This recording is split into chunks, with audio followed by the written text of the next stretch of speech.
Hey tú, el que está leyendo este comentario con la mente, que Dios te bendiga siempre y que nunca les falte comida y agua. Amén. Este hombre es uno de los hombres con más sentido común que conozco. Jesucristo es el Señor, el que gobierna mi vida y la de mi familia. Él es grande, solo a Él toda la gloria. De cierta parte de la gira es impresionante, hasta me da pudor decirlo, pero es impresionante cómo la gente de todo el mundo ve nuestros servicios cada domingo, en el aeropuerto, en los restaurantes, en los aviones. Te veo cada 7 días, los veo a ustedes cada 7 días, te veo los domingos, donde sea en Miami, en Los Ángeles, en Colombia, países donde pasamos, la gente viene y dice, yo veo los mensajes, yo veo los domingos, yo me alimento desde la pandemia. Y yo quiero agradecer a toda esa gente que les prometí cuando me las iba encontrando en cada sitio. Les dije, bueno, te voy a mandar saludos. No me acuerdo los nombres de todos, pero a todos los que nos saludamos, sacamos fotos, me hicieron mandar saluditos. Un enorme saludo a toda esa gente que es parte de River. Dicen que son parte de River, que son nuestra familia. Dices, la congregación local sabe de que somos miles en todo el mundo. Y sí, y a ellos les mandamos este saludo enorme a toda la gente que está allí congregándose de otras partes del mundo. Muy bien, ya casi te voy a transmitir lo que creo Dios me dijo que te diga. Antes, una pequeña noticia. Vamos a ir contándote, haciendo una suerte de update de cómo estamos en cuanto a nuestra incursión o nuestra misión en Cuba. Estamos construyendo, recuerda, para los que no saben, que compramos varios terrenos y vamos a construir una suerte de villa donde vamos o villa o aldea, donde vamos a honrar a mínimo 6 parejas de ancianitos que viven en unas condiciones que también te la vamos a mostrar, ellos no lo saben, los que van a ser honrados y bendecidos con estas casas que pretendemos se terminen antes de diciembre, antes de las fiestas. Ellos no saben que esas casas se las vamos a regalar. Nadie sabe lo que se está construyendo, no saben si es del gobierno, cosa que es raro, pero no quiero decir mucho porque estamos en vivo, pero no saben de qué es y no saben para qué. Entonces, una pequeña noticia de cómo vamos con River en Cuba. Mira. Hola River, ¿cómo está familia? ¿Qué tal? Buenos días. Estamos en Cuba, estamos en los inicios de la obra, estos son los terrenos, hoy en la mañana se demarcó todo lo que se va a construir y tenemos la primera casa que ya estamos construyendo, se están vaciando los cimientos, tenemos gente trabajando, estamos ya con la casa marcada, tenemos material y ya empezamos la obra aquí en Cuba. En la primera etapa, ¿cuántas casas se van a construir? En la primera etapa vamos a construir 3 casas y en la segunda etapa 3 casas más. Bueno, esto será parte del proyecto Honra, que gracias a todos ustedes tendrá la oportunidad de bendecir a varias familias aquí en Cuba. Así que gracias a todos por ser parte de esta visión. Una pequeña noticia, pero te la quería compartir especialmente a la gente de Cuba, que ya se empezó. Así que va a ser de aquí hasta 3 meses. Vamos a tener las casas a nuestro estilo, al estilo River, con calidad. Cuesta mucho conseguir los materiales, cuesta mucho amueblar, pero lo vamos a hacer y vamos a honrar, vamos a tomar de sorpresa, ya los tenemos elegidos, ellos no lo saben y los vamos a sorprender y los vamos a honrar. Gente que está acostumbrada a vivir con lo mínimo, como te decía, un salario de un jubilado son $7, el equivalente a $7 al mes. De manera que vamos a hacerles que tengan un final de vida mucho mejor, ¿no? Darle una calidad de vida más lindo, así que eso te lo quería contar. Muy bien, en otro orden de cosas, llegamos anoche muy tarde el viernes, muy tarde desde Colombia, la querida Colombia, a quien les mandamos un saludo a todos los colombianos. Parce, ¿qué pasó? Fue maravilloso. Arrancamos, salimos acá el domingo a la noche, arrancamos el martes, nada más y nada menos que en Cali. Y a toda la gente de Cali amorosa, ahí tenemos algunas imágenes que te voy a mostrar de la gente haciendo fila desde muy temprano. Sold out había desde semanas anteriores, filas y filas para escuchar esta conferencia, donde obviamente es una conferencia evangelística. Son 2 horas y 15, 2 horas y 20, donde se habla de todo lo que tiene que ver con la vida, con la muerte, con la vejez, para finalmente terminar encontrándose con el Señor Jesucristo. Es una conferencia evangelística, la gente consigue los boletos apenas sale, es un fenómeno donde se venden en menos de 20 minutos a media hora se venden todos los boletos. Nos ha pasado desde que comenzamos en Puerto Rico, en Dominicana, en Costa Rica, en Buenos Aires, que se ha vendido en media hora. A veces en una hora ya no hay más boletos para ninguna de las funciones. Y van muchos, bueno, de gente de todos los estratos sociales, pero también empresarios, algunos artistas, muchos católicos, muchos que se identifican como tales, otros que no creen en nada, judíos ortodoxos. Y es impresionante cómo el Señor luego empieza a cambiar la atmósfera de un modo que todos nos aunamos en un mismo mensaje. Al otro día, después de terminar Cali, nos fuimos para Bogotá. Bogotá fue algo extraordinario porque este es el Movistar Arena de Bogotá, que también estaba completamente agotado, no cabía un alfiler. Esto fue Bogotá, desde muy temprano se abrieron las puertas a las 5 de la tarde y comenzó en punto, si no me equivoco, 8:30, ya la gente estaba aplaudiendo que teníamos que comenzar, así que estaba fichado a las 8, pero comenzamos 8:30, repleto. Nunca me decía alguno de los choferes que me trasladaba que no había visto tanta gente colmar el Movistar Arena con un tráfico, un tránsito increíble, pero fue ese bendito problema de ver a todos los bogotanos disfrutando la conferencia, se rieron, lloraron, tuvieron un encuentro con Dios. Fue maravilloso. Esto fue el miércoles, después de Cali. Bogotá fue hasta ahora, en toda la gira, uno de los más grandes. Vamos a estar en el Movistar Arena de Chile, vamos a estar en el Movistar Arena de Buenos Aires, pero este es el primer Movistar que estuvimos ahora en esta gira. Y el jueves, con la poquita fuerza que le quedaba a este servidor, nos fuimos a Medellín. Medellín es donde cerramos esta parte de la gira. Decían, ¿por qué no viene a Barranquilla? ¿Por qué no sigue para Ibagué? Pero bueno, fuimos a Medellín, también estaba todo vendido, incluyendo gente, colombianos que sobrevendían boletos en la puerta. Llegamos y estaban algunos boletos. ¿Y eso qué? Y sobrevendían boletos. Y la gente iba y los pagaba para estar adelante. No sé cómo hacen ese negocio. Pero en fin, fue maravilloso la noche de Medellín, porque lo disfrutamos, porque también fue un clima extraordinario por la gente. Yo les quiero mandar un saludo a todos los colombianos que nos atendieron también. Es uno de los públicos más maravillosos que hemos tenido. Fue lindo, fue maravilloso. Y esta ya casi era la despedida. El otro día ya salíamos para acá para llegar a la madrugada. Y entonces, cortito, alguna de las opiniones de la gente que manda el saludo. Esto es, en primera instancia, Medellín. Cali no hicimos video, pero también les mandamos un saludo enorme, pero la gente de Medellín, mira.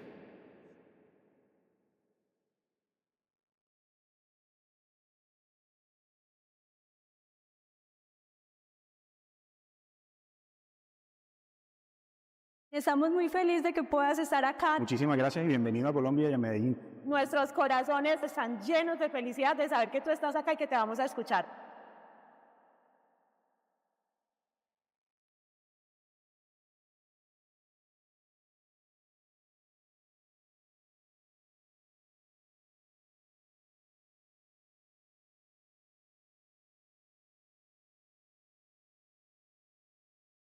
Después de manejar 12 horas, valieron cada segundo de este mensaje. Me llevo una gran experiencia, es un sueño de hace 4 años. Pues la experiencia del día de hoy me encantó. Realmente es un espectáculo escucharlo, nos llena mucho nuestro corazón. Es un regalo, es un privilegio. Dante, te amamos, recomendado. Le agradezco a Dante y invito a todas las personas para que puedan hacer esto masivo. A la gente de Cali un saludo enorme, a la gente de Medellín también. Digo a la de Cali porque no tenemos el video. Muy bien, ya estamos casi listos para recibir el mensaje de la palabra. ¿Estamos listos, sí o no? Antes no puedo dejar de pasar Bogotá, porque los bogotanos también nos atendieron re bien, fue espectacular. Esto es Presidente en Bogotá.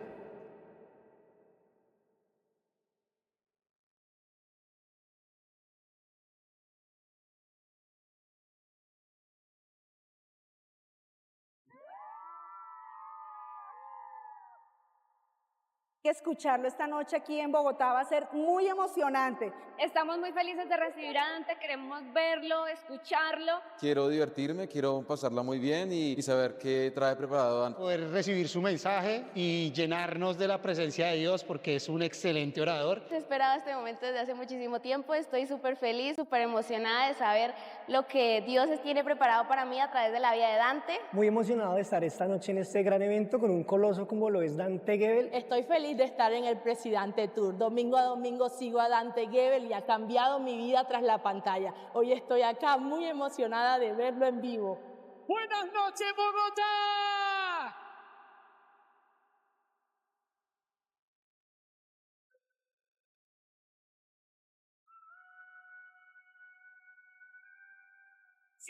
Pero pienso que el momento más grande de tu vida es este momento ahora, este latido del corazón. El más grande momento de tu vida es el ahora, ¿sí o no? Creo que todos los que salimos hoy aquí salimos con una nueva mirada a cambiar nuestras vidas.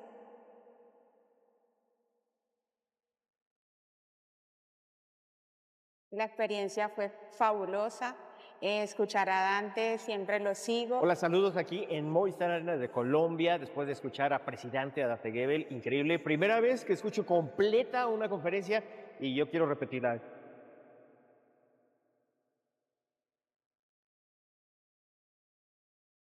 Era la última ilusión que tenía y se me cumplió realidad. Sin palabras, lo máximo.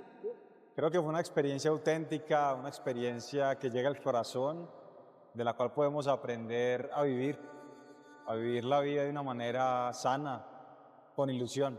Siento que es un hombre que inspira a seguir a Dios y a Jesús. Una experiencia inolvidable. Dante siempre ha sido un referente para mi vida. Entender cuál es mi propósito aquí y poder compartir en familia. Muchas gracias, Dante. Gracias por venir a Colombia. Te queremos mucho, muchas gracias. Para mí fue increíble, me encantó. Mil y mil gracias. Me agradecido, muchas gracias. Gracias, Colombia, gracias, Bogotá. Que Dios le bendiga a todos.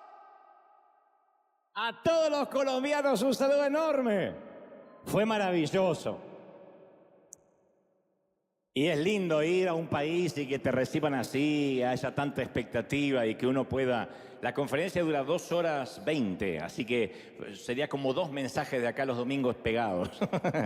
Pero la gente va con ganas de reírse mucho, se seca alguna que otra lágrima, se ríe, llora y al final es impresionante lo que sentimos. Así que un saludo enorme. La próxima posta es el Radio City de Nueva York, Miami. Así que a todos gracias por estar y gracias, Iglesia, por orar por nuestra salud. Gracias por respaldarnos, por decir que Dios le dé fuerza al flaco que no se desmaye en ninguna parte y que pueda continuar. ¿Estamos listos para lo que Dios nos va a dar? ¿Sí o no? Muy bien. En primer lugar, no, dijo la nena, está bien, si no está lista, está perfecta, la esperamos. Eso es sinceridad, ¿ves? Dios permita que tengamos muchos miembros así. ¿Está listo? No, tengo ganas de irme. Bueno, quiero aclarar que este mensaje pretende ser una autocrítica, no una crítica de alguien que está afuera, una autocrítica muy sincera y frontal de nuestra iglesia actual, de la iglesia en general, no local, sino la iglesia en general. Y si no te dijera lo que creo Dios me dijo que te diga, sería atentar contra la legitimidad de mi llamado. Entonces uno tiene que decir lo que Dios nos hace sentir en el corazón. Muchas de las cosas que voy a decir ahora ya las mencioné en alguna otra ocasión. Algunos me dicen, ya dijiste eso, ya dijiste el otro. Sí, bendito sea el Señor que a veces nos refresca la mente, la memoria, el corazón, en especial en estos tiempos tan politizados en los cuales vivimos. Recibí la confirmación que este mensaje más que nunca había nacido en el corazón de Dios, tan solo al ver la reacción al publicar en las redes la fotografía de algunos políticos populares en la promoción de este mensaje. Le dije a nuestra gente de diseño, le dije, quiero que pongan los presidentes más populares, más conocidos. No dije si son buenos o malos. Los candidatos, los políticos que más ruido están haciendo. Y algunos se alegraron, otros escribieron epítetos, amenazas solapadas. La típica frase del tipo, faltó fulanito en la foto. Como dando por sentado que la foto, el conjunto de fotos reunía ciertas condiciones. No, yo puse políticos al azar. Otro dijo, ¿por qué mezclas a Menganito con Sultanito? No los tienes que mezclar, porque había varios allí. Estaba desde Obrador a Bukele, a Chávez, no a Chávez, a Maduro. Si pongo a Chávez tenemos un problema serio, porque el tipo no está, pero bueno, otros. Entonces es probable que muchos desconozcan que esto de mezclar iglesia y política es un fenómeno relativamente reciente. En las iglesias en las que crecí, yo suelo contar que desde nuestros púlpitos era algo inesperado mencionar algún tema de política, hacer militancia. Era una locura en la iglesia, cualquier cosa menos eso. Independientemente si estábamos bajo gobiernos militares, como nos pasó en una temporada en Argentina, o democráticos. Yo de niño recuerdo que como iglesia siempre estábamos muy distantes de lo que pasaba en el poder político. No teníamos la menor idea. Teníamos idea porque nos informábamos, pero no se mezclaban las cosas. Fue poco antes del 2000, según estuve investigando, poquito antes, esto data de menos de 23 años, que la grieta política, por alguna razón, se metió de lleno en nuestras congregaciones. Hubo un tiempo en que yo estaba leyendo los diferentes enfoques que la iglesia ha tenido con el poder secular a través de la historia. Uno de esos enfoques era Cristo contra la política. Yo lo tengo muy presente. Cuando la iglesia se negaba a hacer juramentos, cuando se negaba la iglesia a cantar el himno nacional, esto ocurría hace muchos años, quitarse el sombrero ante las autoridades, lo cual enfurecía, ¿no? No querían servir en el ejército, no querían ser enlistados, menos en tiempos de guerra, y enfurecía a los gobiernos. Después el segundo enfoque era Cristo transforma la política. Ya no era en contra, sino transformarla. Cuando la iglesia trataba de que el gobierno piense igual que la iglesia, que tenga los mismos valores cristianos, y se esforzaban para que eso sea posible. Era una tarea, obviamente, totalmente imposible, pero por lo menos se esforzaban. Después el tercer enfoque era Cristo junto a la política, que es básicamente cómo se compone lo que se llama el sincretismo, que es la mezcla. Cuando el gobierno se entreteje y se mezcla sutilmente con el reino de Dios, y eso es muy peligroso. Y por último, el cuarto enfoque era Cristo por encima de la política, refiriéndose a los tiempos en que la realeza y el poder se arrodillaban ante Dios y no al revés.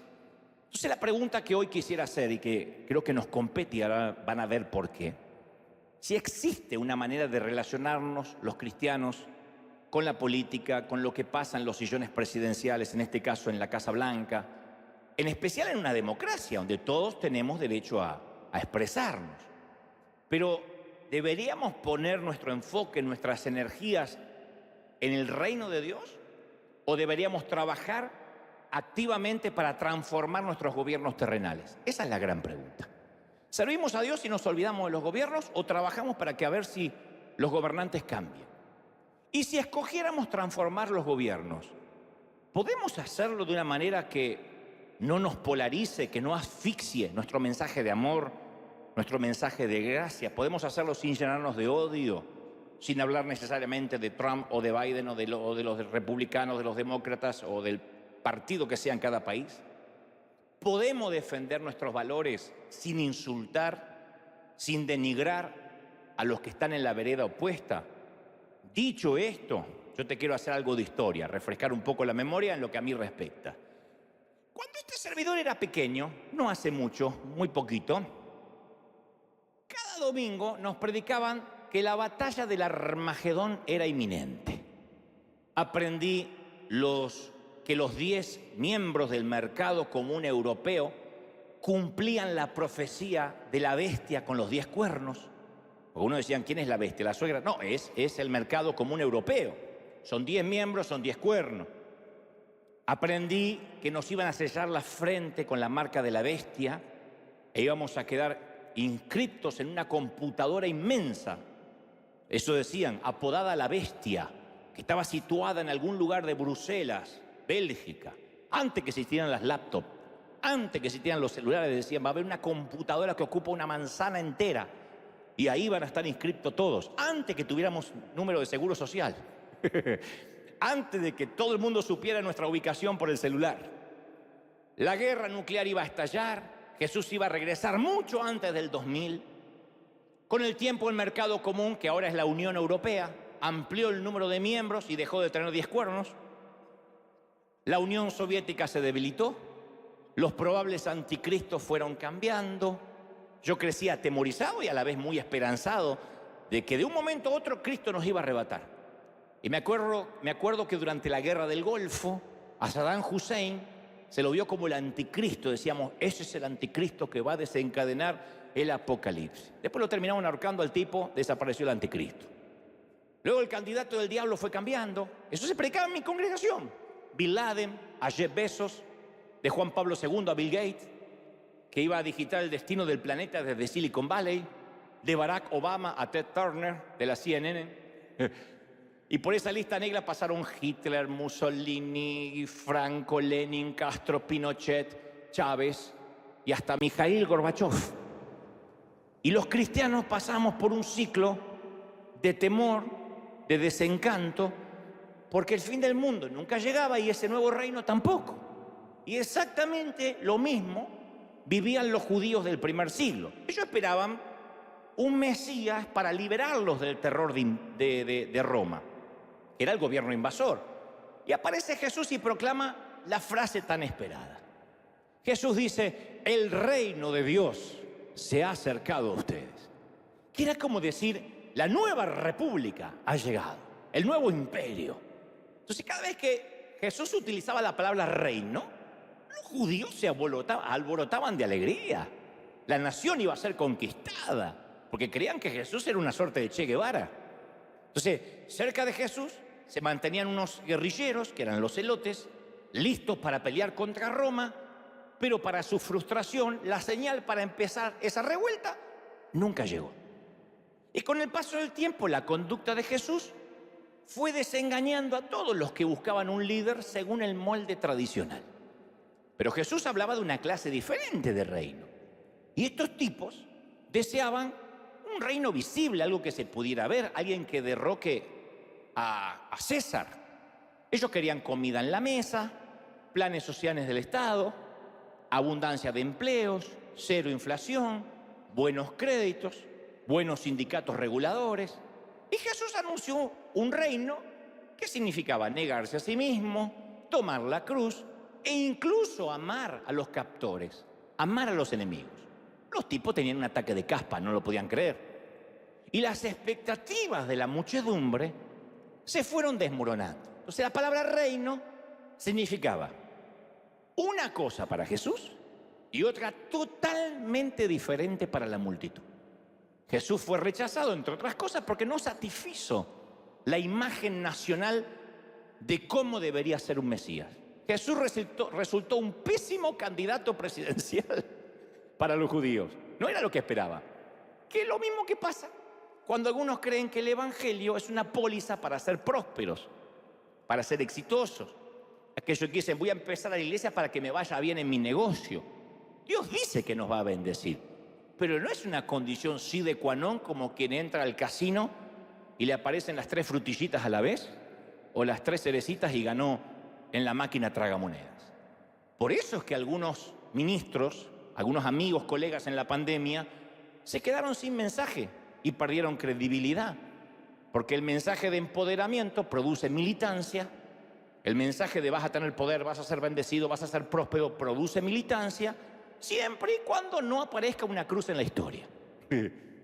Cuando aparece una cruz, disfrazada de malos gobiernos, de desempleo, de algún virus, de alguna suegra vitalicia que se queda dormida en tu casa, algunos cristianos se sienten timados, estafados.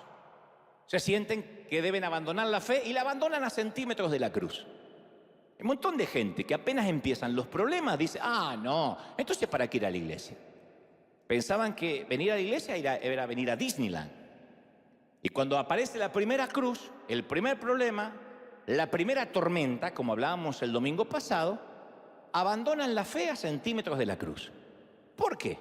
Porque el boleto que les vendieron incluía prosperidad, felicidad eterna, empoderamiento profético. Nadie le habló de una cruz. Nadie le habló de negarse a sí mismo, de que esto significaba tener problemas. Por eso la pandemia hizo que muchos se divorciaran de la fe. Es impresionante ver en nuestra América Latina gente que no se congrega más después del 2020. Y no necesariamente porque ahora miran por Zoom. No, porque descubrieron de que no tenía sentido seguir a la iglesia. ¿Por qué? Si al final un tío mío se murió de COVID. ¿Por qué voy a seguir yendo a la iglesia si me vale mal financieramente? Como veían a la iglesia como si fuera un multinivel, como si fuera Amway o Herbalife o quien sea, cuando le falló el producto dijeron, no es lo que me vendieron. Y fueron al reclamo de clientes. Yo pensé que iba a vivir en victoria todo el tiempo, pensé que nadie se me iba a morir por tener a Cristo. ¿Cómo que no? Si el Señor prometió en el mundo tendréis aflicción. Ahora bien, ¿qué quiso decir Jesús con el reino de Dios? Cuando dijo, se ha acercado el reino. Él dijo que es como el sembrador que sale a sembrar. Que algunas semillas caen en terreno pedregoso, otras se la comen los pájaros, otras sofocadas por la maleza. Jesús estaba indicando que el reino de Dios, la iglesia, coexiste con el mal. Mensaje que sin duda no agradó a las intenciones patrióticas judías de rebelarse. Él dijo, somos ovejas en medio de lobos, somos una semilla diminuta en el jardín, somos la levadura, un grumo de levadura en la masa, sal en la carne. Esas son las metáforas que Jesús usó para describir esa fuerza oculta que opera subterráneamente, desde dentro. No dijo nada de una iglesia triunfal que comparte el poder con Roma, con Egipto, Babilonia o con Grecia. No. El reino de Dios funciona como un movimiento secreto, troyanos, topos.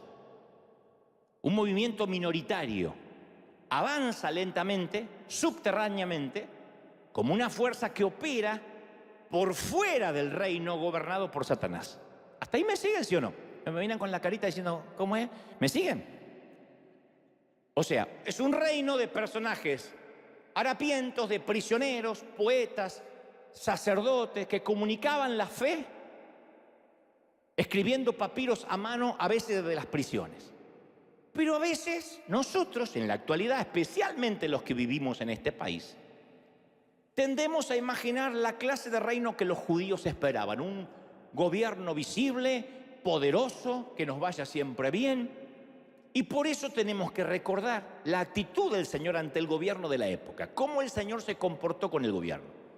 En primer lugar, Jesús mostró una actitud de, dicen en mi país, ninguneo, de menosprecio. Cuando Herodes le mandó un mensaje, lo llamó a Herodes esa zorra, que es una expresión judía que significa insignificante. Dijo, váyanle y díganle a esa zorra que hoy y mañana voy a estar expulsando demonios, voy a estar curando enfermos y en el tercer día me voy a ir cuando termine. Está en Lucas 13:32 para los que me miran pensando que lo estoy inventando. Dígale a esa zorra que cuando termine me voy a ir, porque le dijeron, Herodes quiere que te vaya. No, díganle en ese insignificante. O sea, le dio muy poca importancia a la política. Porque al cabo fue el gobierno el que trató de eliminarlo. Pero llamó bienaventurados a los pobres y a los perseguidos. Nunca le dijo a los oprimidos que se levantaran en armas. Con palabras que deben haber irritado a los jóvenes celotes, militantes, guerrilleros, le dijo, amad a vuestros enemigos. O sea, invocó una clase diferente de poder. Invocó el amor, no la imposición. Y quienes buscaban a Jesús, a su gran candidato político favorito, se defraudaron. Porque a él se lo conoció como el amigo de los cobradores de impuestos, grupo que se identificaba con los explotadores y no con los explotados. Censuró el sistema religioso de la época, pero trató con respeto a un líder religioso como Nicodemo. Habló acerca de los peligros del dinero y los peligros del poder, pero mostró amor y compasión hacia el joven rico y hacia el centurión romano.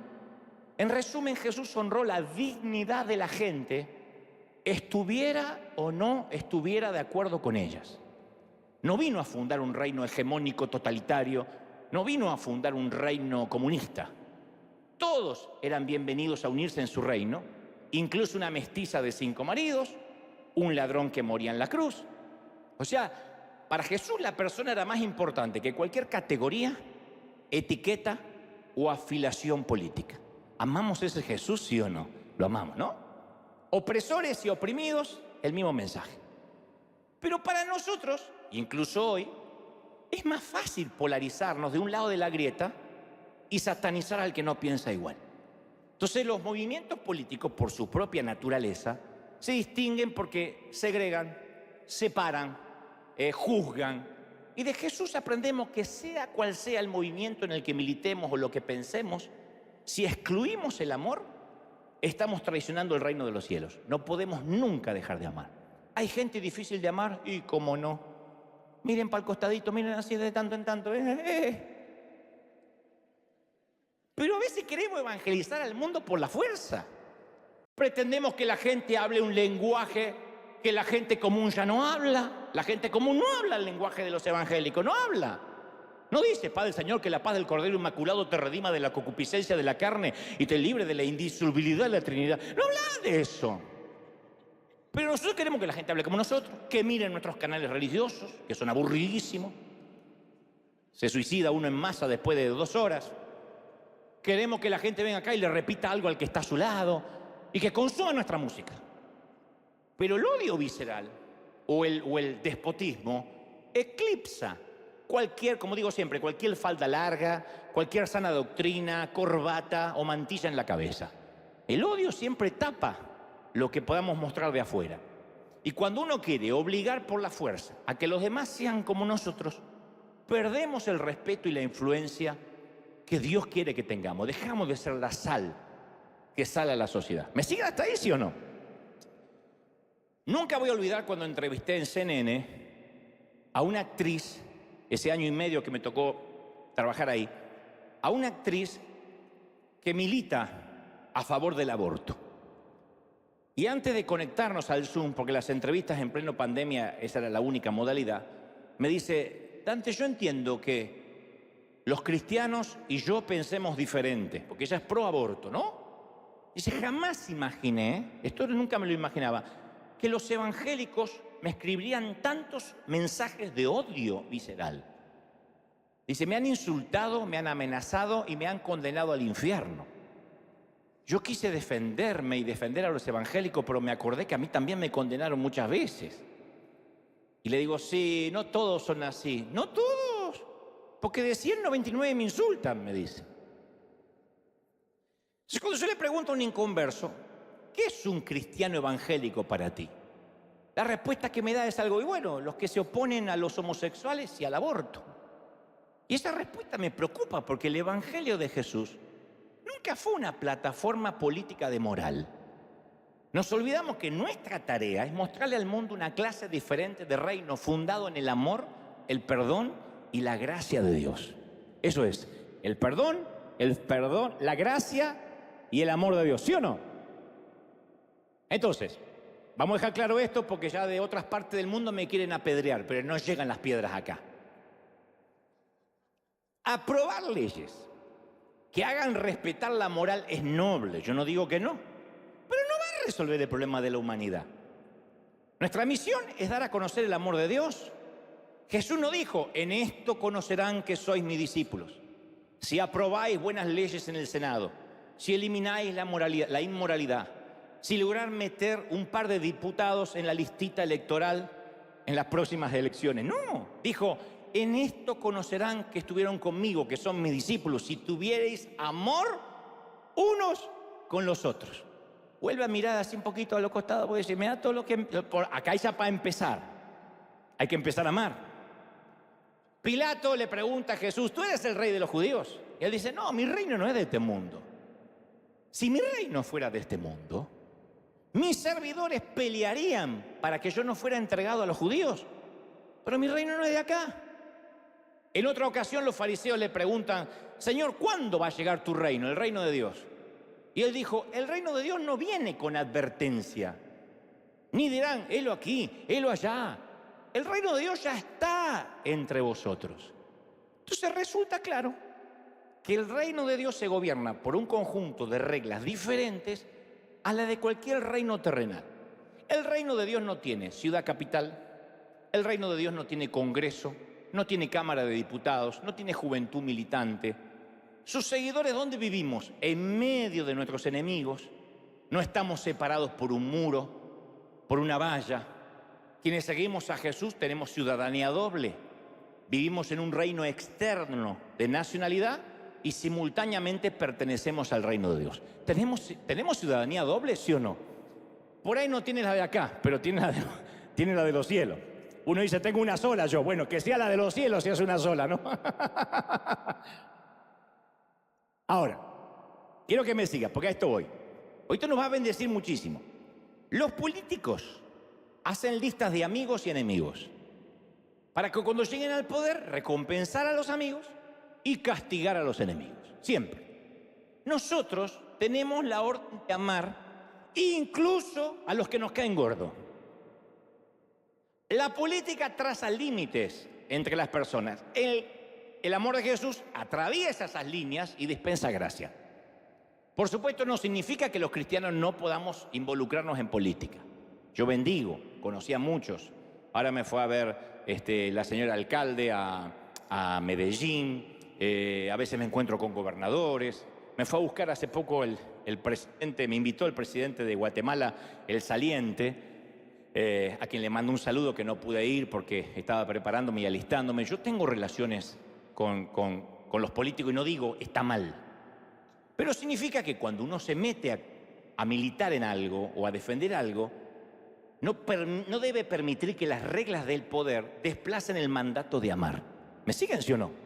Jesús dijo, dad al César lo que es del César y dad a Dios lo que es de Dios. O sea, destacó que iba a haber tensión entre los dos reinos. Siempre va a estar el César y va a estar Dios.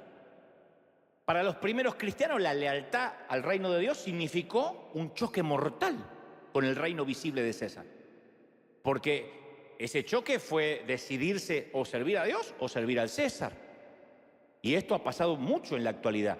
Tras la cortina de hierro, por ejemplo, para los memoriosos o para los que no saben, el gobierno comunista de Rusia atacó con una furia antirreligiosa sin precedentes a la iglesia. El gobierno de Rusia, el comunismo, arrasó iglesias, mezquitas, sinagogas, prohibieron que se le dieran instrucción. Es así. No va a mejorar. No, es que estamos orando para que se pongan las cosas no van a mejorar. Oiréis de guerra, palabras de Jesús, porque me están mirando, ¿cómo que no va a mejorar? ¿Cómo que no va a mejorar? Y sí, Jesús dijo, oiréis de guerra. Y si no hay guerra, ¿qué va a haber? Rumores de guerra. No os turbéis, porque es necesario que esto acontezca. Cuando estas cosas se pongan feas y empiecen a suceder, no dijo, vayan y protesten en la plaza, dijo, erguíos, levantad la cabeza, porque se acerca vuestra redención. ¡Aleluya! ¿Sí o no? Entonces, la presencia del mal nos garantiza que se está cumpliendo lo que está escrito. No lo celebramos, no nos ponemos felices, pero ya lo dijo el Señor. El apóstol Pablo dijo, toda la creación gime con dolores de parto. Las damas que fueron mamás saben lo que son dolores de parto. Los varones apenas los imaginamos si tuvimos piedras en el riñón. Gime con dolores de parto. Pero no es lo mismo parir una piedrita que parir un bebé, ¿no? Gime por una redención que todavía no ha llegado. ¿Cuántos quieren esa redención? Díganme, ¿sí o no? Entonces, ¿por qué cuando empiezan los dolores de parto queremos retrasar el nacimiento? No, vamos a orar para que esto no pase. Sí, podemos orar, pero esto dice que tiene que pasar. El reino por un tiempo va a coexistir con la rebelión contra Dios. El trigo va a crecer junto a la cizaña. Tiene que. Dicho esto, ¿cómo mantenemos los cristianos los valores morales? ¿Cómo le enseñamos a nuestros hijos en una sociedad secularizada al extremo? ¿Cómo mostramos un espíritu de amor y enseñar nuestras convicciones? El salmista hizo la misma pregunta. Si fuesen destruidos los fundamentos, ¿qué ha de hacer el justo? Ahora llegamos al punto de la historia, señores, en que los fundamentos morales de las naciones, y esto incluye la Unión Americana, han sido derribados, pútridos. ¿Qué va a hacer el justo? La respuesta no es estigmatizar al homosexual. avergonzar a las madres solteras, insultar en las redes a los que defienden el aborto, tratar de delincuentes a los gobernantes. No puedo creer los evangélicos insultando a los gobernantes, así sea un dictador el tipo que esté ahí. Los epítetos verbales, creyentes. El otro día había uno que insultaba insultos que yo no los conocía, los inventó él, ahí. Y digo, ¿quién es este? Entro y era apóstol de la iglesia redimida de no sé qué cuerno. Un apóstol. ¡Qué boquita, apóstol! Entonces, a veces tengo la sensación que algunos cristianos piensan, no, el avivamiento va a venir cuando metamos muchas leyes en el Congreso, ahí la nación va a dar un giro de 180 grados. ¿De verdad? ¿De verdad pensamos que para tener un avivamiento espiritual necesitamos una reforma legislativa? Mirando la historia de la iglesia, ¿no es exactamente al revés? Jesús atrajo a los personajes más desagradables, a los parias morales. Vino a buscar a los pecadores, no a los justos. Sino, ¿por qué no se dedicó a cambiar el imperio? ¿Por qué no hizo milagros en el Coliseo romano? ¿Por qué no se fue a hacer milagros a los panteones de Grecia para que el gobierno le financiara la campaña evangelística? ¿Por qué no le hizo dos, tres milagritos a César para que le pagara el ministerio? Entonces el apóstol Pablo habló mucho de la inmoralidad de los miembros de la iglesia, pero nunca habló de la inmoralidad pagana. O sea, no hizo una cruzada contra lo que pasaba en Roma. Muchas veces Pablo arremetió contra la iglesia, dijo, hay un adúltero, hay alguien que está en pecado, pero nunca habló de la esclavitud de Roma, de la idolatría, de las orgías que cometían los romanos, de los asesinatos de bebés, que ofendían a los cristianos tanto como hoy la sociedad secular nos ofende a nosotros. Las mujeres de Roma abandonaban sus hijitos en los caminos para que lo devoraran las aves de rapiña. Si era una nena y estaban esperando un varón, abandonaban la bebé ahí. Si era un poquito defectuoso el nene, lo tiraban. Tenían permiso para arrojarlo en los caminos para que se lo coman las aves. Y tanto romanos como griegos tenían por costumbre usar muchachos menores de edad como sus esclavos sexuales. Tanto los romanos como los griegos. Es decir, que en los tiempos de Jesús y de Pablo, estas dos cuestiones morales hoy serían delictivas en cualquier país civilizado del mundo. Ningún país permite que una persona mate a un bebé que llegó al final del desarrollo y ha nacido. Y ningún país permite legalmente la pedofilia. Y Jesús y Pablo conocían esas prácticas degradantes, no las aprobaban. Pero no vamos a ver que ninguno de ellos se concentró en el reino pagano que los rodeaba, sino ellos proponían un reino alternativo de Dios.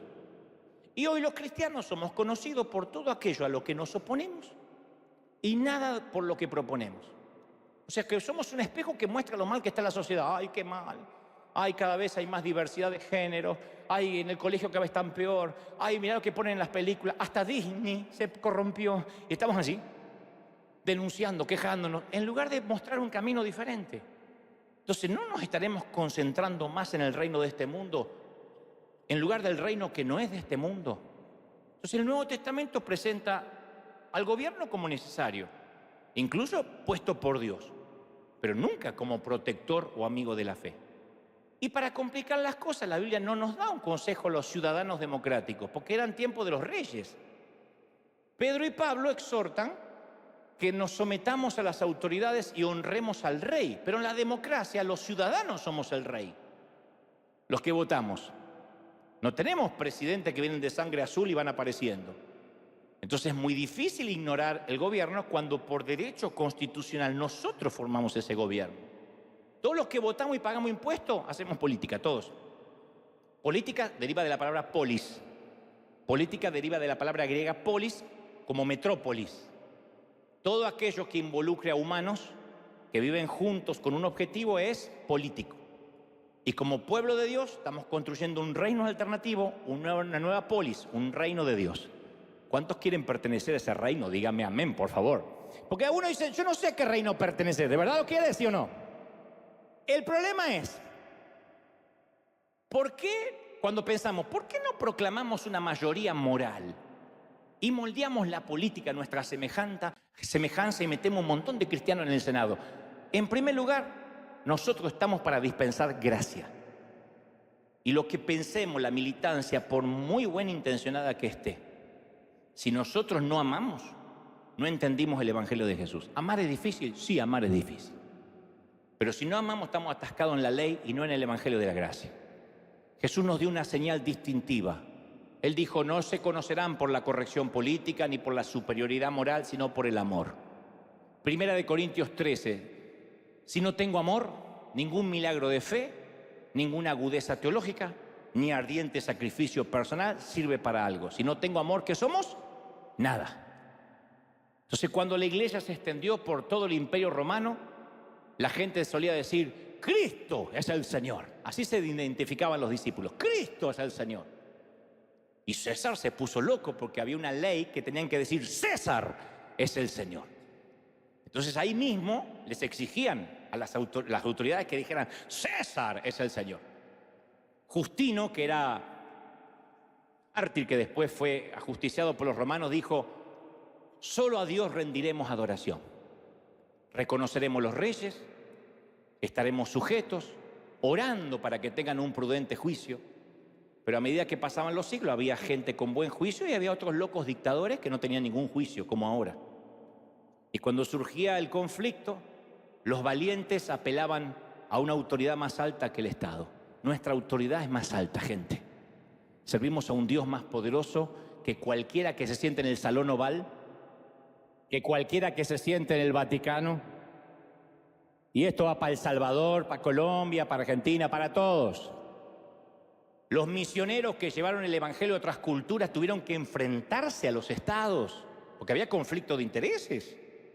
En la India se tuvieron que oponer al matrimonio de niños los pastores, a la quema de esposas. Algunos están diciendo hoy, ¿por qué se opusieron a eso? A la quema de esposas, a la inmolación de las viudas. En América del Sur los pastores prohibieron los sacrificios humanos. En África se opusieron a la poligamia, a la esclavitud. Entendieron que su fe no era privada, que tenía consecuencias. Entonces a veces uno tiene que pararse firmes y decir, esto es lo que vamos a hacer. Mi valentía solo alcanzó a decir todos o nadie durante la pandemia. Porque me decían, pueden entrar los jóvenes, los niños no. ¿Se acuerdan? Los viejos déjenlos morir afuera. Las suegras ni siquiera intenten venir. Pero el querido MacArthur, un querido pastor de aquí cerca, él dijo, yo no voy a cerrar la iglesia. Le hicieron una demanda, un juicio. Él dijo, yo voy a continuar. Yo tanto no me animé. Pero dije, bueno, todos o nadie. No, es que pongan la bandina ahí, pongan alcohol y que entren algunos. No, todos o nadie. Porque me parecía, no sé, yo veía la cara de algunos de ustedes diciéndole yo o nuestros sugieres, no, usted no puede entrar, ¿eh? No da la edad. Tiene 80 años, a veces se nos muere. Vaya a su casa que oramos. Yo veía a mi mamá dejándola afuera. Yo digo, ¿con qué cara le digo a mi mamá? No, mamá, vos no me podés escuchar. No, porque estás en zona de riesgo, en edad de riesgo. Yo sé, ¿cómo se dejan a los ancianos afuera? Los niños había que dejarlos afuera. ¡Es locura! Tuvimos problemas con el gobernador y por otras cosas que yo dije, pero hay momentos en que la iglesia tiene que actuar y escoger con sabiduría las batallas. Es obvio que el aborto y los temas sexuales, cuando se meten con nuestros hijos, merecen nuestra atención y debemos levantar la voz. Pero eso no significa que vamos a instaurar un reino aquí. Se va a poner peor la cosa. Si no entendemos eso, vamos a ser sabios como palomas y mansos como serpientes, que es exactamente lo opuesto a lo que dijo Jesús. Estoy harto de que me digan, está al revés. Sí, está al revés. Ese es... Dios mío, yo no sé si estoy más viejo. Claro que está al revés. El Señor dijo que seamos mansos como paloma y astutos como serpiente, pero cuando uno no entiende esto, lo damos vuelta. Entonces, a ver, el gobierno puede cerrar los casinos y los bares los domingos, pero no puede obligar a la gente a adorar. Puede arrestar a los racistas, no puede curar su odio. El gobierno puede hacer leyes que sea más difícil el divorcio, no los puede obligar a amarse a los cónyuges. Les puede otorgar subsidios a los pobres, pero no pueden hacer que los ricos muestren compasión.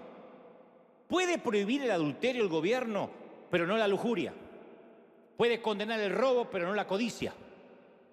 Puede favorecer la moral, pero no la santidad. No codicies, dice un mandamiento. Es una de las categorías de los mandamientos. No codiciarás la mujer de tu prójimo, no codiciarás. ¿Qué municipalidad o qué gobierno podría hacer cumplir esa ley? Ni Bukele. Agarra a todos los codiciosos y los hace saltar así. No puede.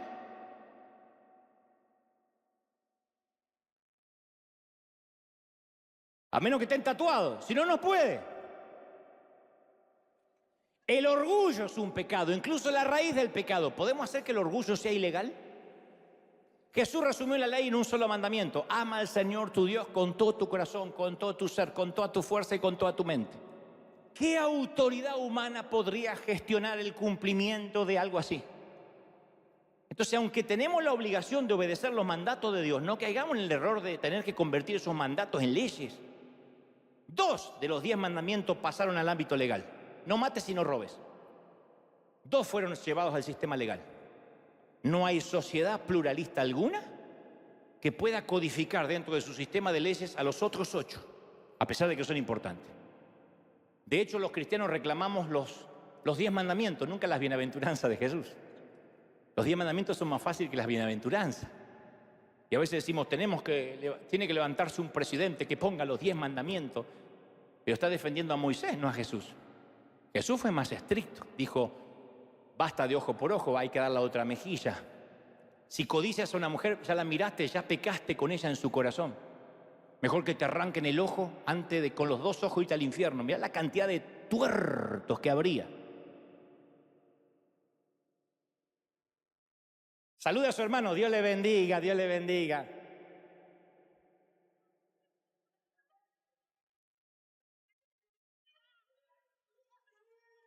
¿Ir ciegos? Ni te cuento. Ay, estamos adorando al Rey. Andrea Bocelli serían todos. Yo jamás escuché a un cristiano que les exija al gobierno, reclamen el sermón del monte, ¿no? Por eso creo que tenemos que estar más preocupados, no tanto por lo que ocurre dentro de las gruesas paredes del Senado, sino por lo que ocurre dentro de las delgadas paredes de nuestra iglesia. La espiritualidad en nuestros países no va a descender de la cumbre del poder. Pretender que Fernández, Piñera, Petro, Quesada, no son jugadores de fútbol, son Díaz-Canel, Lasso, Bukele, Arévalo, Xiomara Castro, Obrador, Ortega, Cohen, Benítez, Boluarte, Medina, Lacalle Pou, Biden o Maduro llenen el poder legislativo de moral o de santidad, es un sueño de fantasía. Y conste que nombro a los que están en el poder, no a los que están en carrera, que son muchos más. Y no me vengan con la frase, ay, no pongas a fulanito en la misma lista que menganito. Todos, buenos, malos o regulares, son apenas políticos. Y yo no estoy haciendo un juicio de valores de nadie. Solo digo que no pretendamos que sean ellos quienes evangelicen y transformen a nuestra América. ¿Qué le vamos a pedir? ¿A Obrador que se ponga a predicar? Bastante con los discursos que da.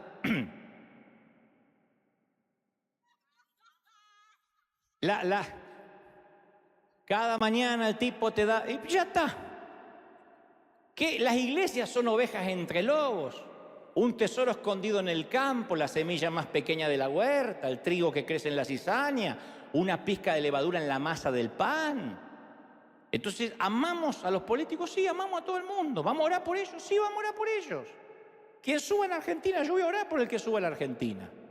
Y si alguno de acá algún día es presidente, si yo termino siendo presidente de la República, no es para evangelizar el país, va a ser para gobernar el país.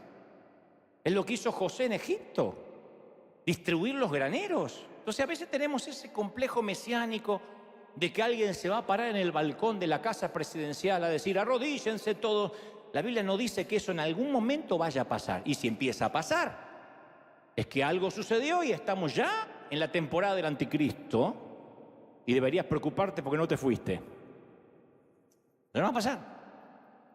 Entonces, cuando vemos el precipicio moral al cual se dirigen nuestras naciones, cuando vemos que se promueven leyes que van en contra de nuestras convicciones, cuando tenemos que proteger a nuestros niños porque se meten con ellos, porque los maestros les llenan la cabeza a esos que son almas tiernas, con idioteces, con bobadas, con porquerías, cuando vemos que cualquier serie, cuando los dibujos animados están manipulados para meterle ideas distintas a nuestros hijos, para cuando ellos que todavía hasta la adolescencia no están seguros de su identidad sexual, los malforman para llevarlos a donde quieren llevarlos. Cuando todo eso pase, no caigamos en la tentación de querer cambiarlo todo desde la cumbre del poder político. Y no, si sube Trump, esto va a cambiar. No, no va a cambiar. Porque la Biblia dice que no va a cambiar. Suba quien suba. Él dijo, las cosas se van a poner peores. La moralidad va a descender cada vez a niveles más bajos. Entonces, es ahí como uno realmente empieza a comportarse tal como Jesús nos dijo, sencillos como palomas, astutos como serpientes. Cuando es al revés, somos serpientes gritando. Y tenemos el cerebro de una paloma en cuanto a astucia. Pero si es como el Señor dijo, vamos a ser astutos. Vamos a convivir en un mundo difícil sin comprometer nuestras convicciones. No puede ser que aparezca Halloween y ya disfrazamos a los chicos a pedir dulce. No puede ser tan frágil nuestras convicciones. Sin darnos cuenta de que Halloween tiene su esencia en la brujería, en el satanismo. No es simplemente disfrazarse de algo y salir. Significa entender, en esto no voy a participar. ¿Qué miran nuestros hijos?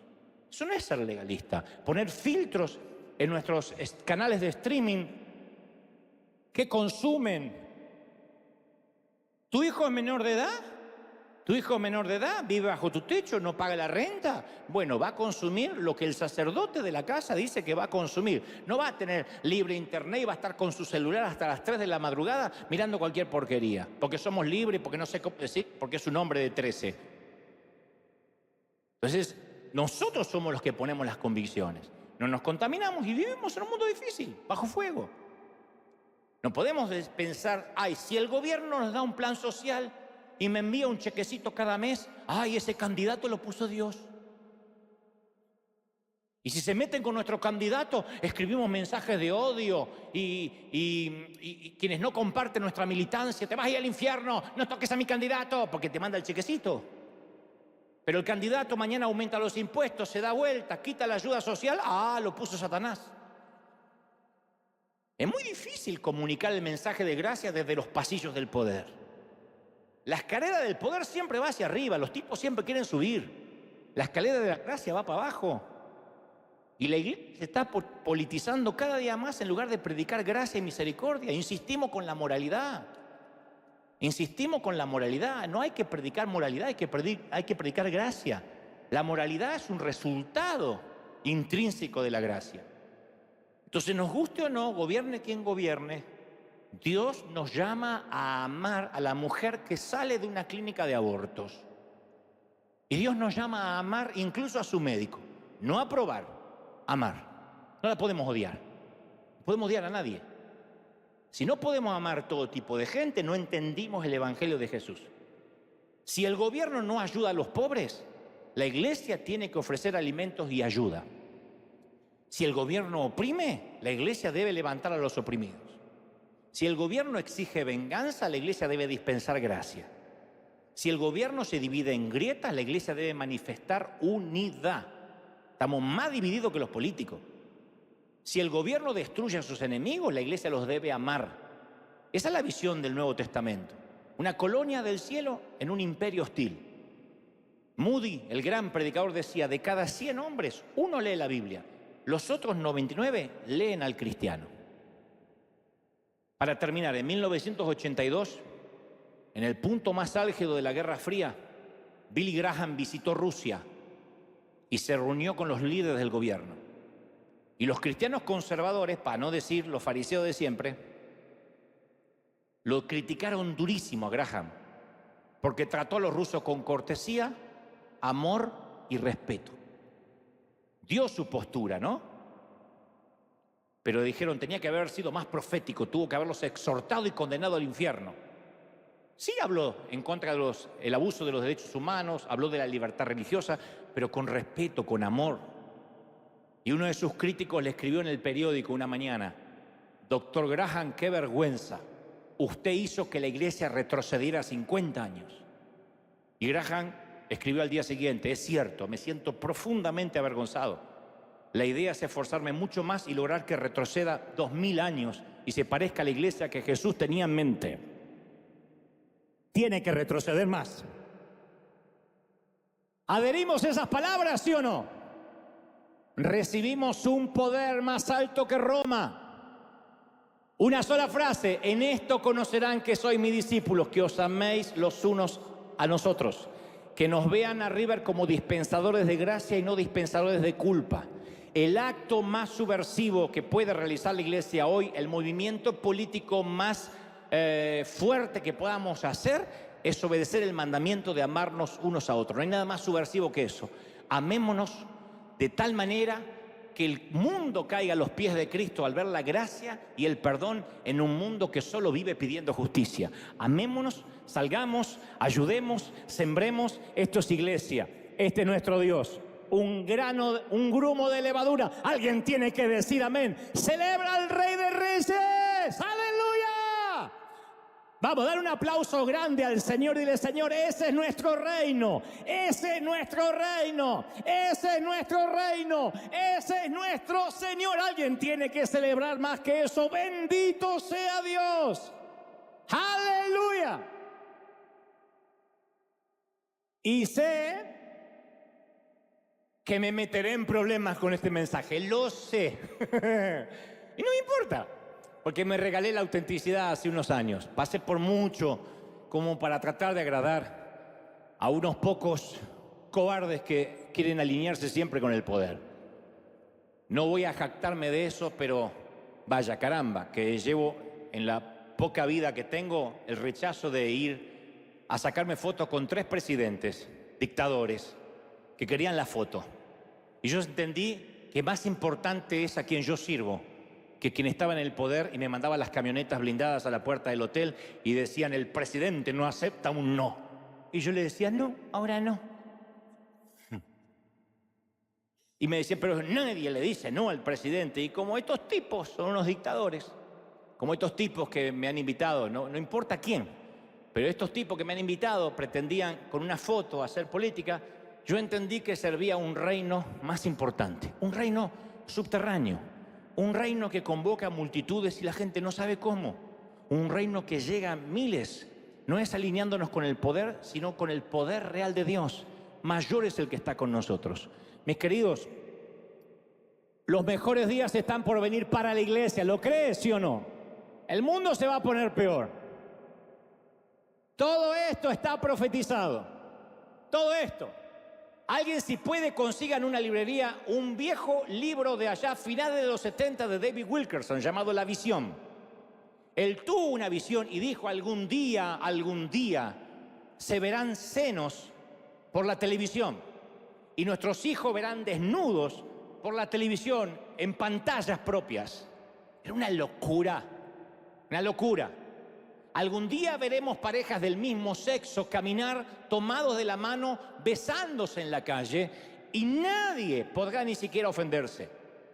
Algún día y pronto es simplemente un hombre de Dios poniendo en la actualidad todo lo que la Biblia describe. Y al final del libro dice, alegraos, cuando todo esto empiece a pasar, cuando la moral sea un artículo de lujo, cuando a la hora de la votación haya que elegir al menos corrupto. ¿Quién de estos 3 roba menos? Y a mí me parece que este ya tiene un poco de dinero, va a robar menos, que este es más miserable. Cuando nuestra decisión ante las urnas, es elegir al menos ladrón, al menos sinvergüenza, entonces significa de que los tiempos finales han llegado, de que no hay moral, de que el imperio sigue siendo el imperio. Pero no nos olvidemos, Dios sigue siendo Dios, sigue estando en el trono, y cuando Él venga, cuando todo ojo lo vea, aquellos que perdamos esa esperanza de que el Señor venga y pretendamos que el reino va a estar de este lado del sol, pobrecitos, qué decepción que van a tener. Porque todos, por más buenos presidentes que sean, van a decepcionar. ¿Por qué? Porque son hombres. Los pastores decepcionamos, los curas decepcionan, los rabinos decepcionan. El Señor dijo, sí, son hombres. Yo soy consciente que decepciono a mucha gente y no doy con la talla que debería dar. ¿Y cómo voy a ofrecer garantías de perfección si yo no veo perfección en ninguna parte?